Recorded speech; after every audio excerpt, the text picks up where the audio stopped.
Hello viewers. Lee Tu Diem and CEO Tone adopt a 6-month-old abandoned child, but will Tone's sister accept? The rain was falling heavily that night. It was one of those evenings when the wind carried stories and the sky seemed to mourn for forgotten souls. As Lee Tu Diem stepped out of the small clinic with CEO Tone by her side, she held in her arms a fragile little bundle, soft, silent, and abandoned just hours earlier by the roadside. The baby's eyes, barely open, were filled with a quiet longing that shattered something inside her. Tone had seen many things in his life, contracts worth billions, betrayals behind boardroom doors, but nothing had ever shaken him like the sight of the tiny child wrapped in a damp cloth, crying in the rain. He didn't hesitate. They had both come so far from pain and loneliness, and in that moment, the decision was unspoken but clear. They would raise this child as their own. For Diem, it felt like a second chance at family. Her past was bruised by rejection and fear, but this little girl, whom she named Lynn, brought a kind of hope she didn't know she could still feel. Tone, still recovering from past injuries and corporate pressures, found in Lynn a new kind of purpose. But not everyone welcomed the news with open arms. Tone's older sister, Thou, had always protected the family name like a fortress. She was proud, stern, and deeply suspicious of Diem, the mysterious girl from a troubled past who had now become part of their lives. When she heard about the adoption, her reaction was cold, almost cutting. A street child, raised by someone with no roots. "What are you thinking, Tone?" she asked, her voice sharp as broken glass. Tone stood firm, but the tension grew. Thou visited less. The house felt colder despite the laughter of baby Lynn echoing through its walls. Diem could sense the disapproval hanging in the air like mist, unspoken, but suffocating. Still, Diem refused to waver. Each day, she sang to Lynn, fed her with gentle hands, carried her on evening walks through the garden. The child responded, her eyes lighting up every time Diem spoke. Love, after all, wasn't born from blood. It was built moment by moment, tear by tear. One day, Lynn fell ill with a high fever. The whole household panicked. Diem didn't sleep for 48 hours, pacing the floor, cooling Lynn's forehead, whispering comfort. Tone never left their side. When Thou arrived, unannounced, she found Diem curled on the bed, cradling the baby like her life depended on it. For the first time, Thou saw not a stranger but a mother. The storm in her heart began to settle.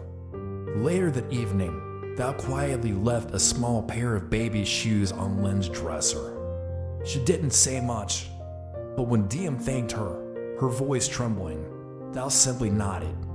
"She part of the family now," she said softly. And in that moment, Diem knew their new beginning had truly begun. The days that followed Lynn's recovery brought a gentle calm into the house. Diem often stood by the window in the early mornings, holding Lynn close to her chest while the sunlight filtered through the curtains. It was in those quiet moments that Diem felt the deepest peace she had ever known. The baby cooed softly, her tiny hand clutching a strand of Diem's hair, as if she, too, understood she was finally safe. Tone, though busy with company matters, always made time to be home before Lynn's bedtime. He would read to her, sometimes clumsily, and Diem would giggle at how he made animal sounds. For the first time in a long time, laughter had returned not just to their hearts, but to the walls of the house itself. Still, Diem knew not all wounds healed quickly. Thou, though more accepting, remained distant. She often watched Diem from afar, guarded but observant. One afternoon, Diem found Thou sitting in the garden, gazing at the old family photo albums. Gathering her courage, Diem approached with Lynn in her arms. "She reminds me of someone," Thou murmured without looking up. "Who?" Diem asked gently. "Thou turned the page, me," she said quietly. When I was left to care for Tone after our parents died, I know what it's like to protect someone with everything you have and be terrified you'll lose them. Diem stood silent, the weight of those words sinking in. I'm not trying to take anything from you, she said. I just want to give Lynn what I never had, a home, a future. Thou looked at her, then really looked, in Diem's eyes. She didn't see the fragile, uncertain girl Tone had once brought home. She saw strength, resilience, a woman who had fought every battle with love.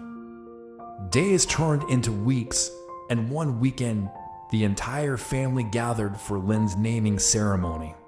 It wasn't a grand event, just a small celebration in the garden under the trees where Lynn had taken her first steps in Diem's arms. Neighbors came, staff brought food, and laughter spilled out onto the lawn like sunlight.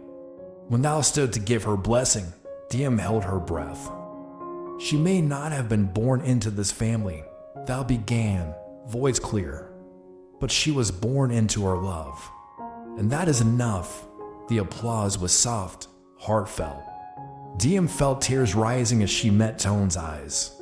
He smiled, the quiet, steady smile that had anchored her through so many storms. That night, after everyone had gone, Diem and Tone tucked Lynn into her crib. She was asleep almost instantly, one tiny fist resting against her cheek. She's home now, Diem whispered. Tone wrapped his arms around her and kissed the top of her head. And so are you? Outside, the wind rustled the trees. But inside the home they built together, all was still, all was safe. And for the first time in their lives, everything felt whole. Spring rolled gently into summer, and with it came the soft unfolding of a new rhythm in the household.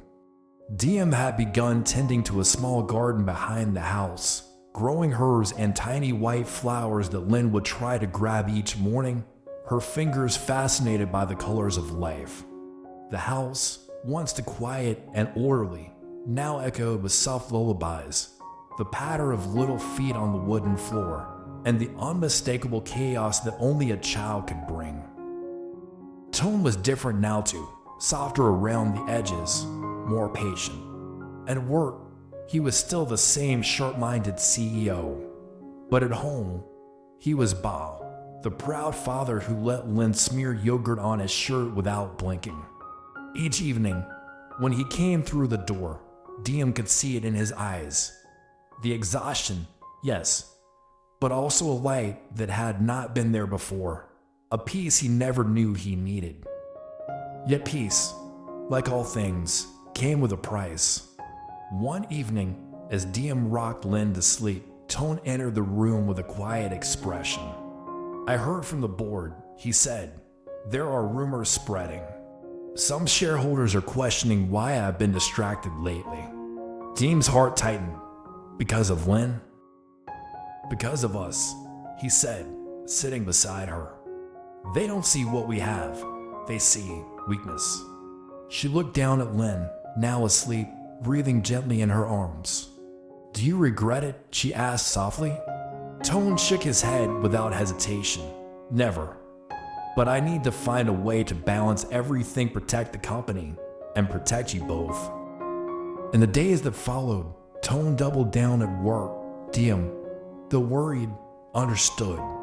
She focused on Lynn's care and even began volunteering part-time at a local shelter for abandoned children.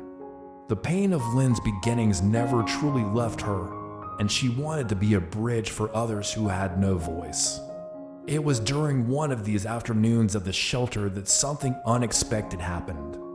A journalist covering a story about foster care recognized Diem. You're Mrs. Lee T.U. Diem, aren't you?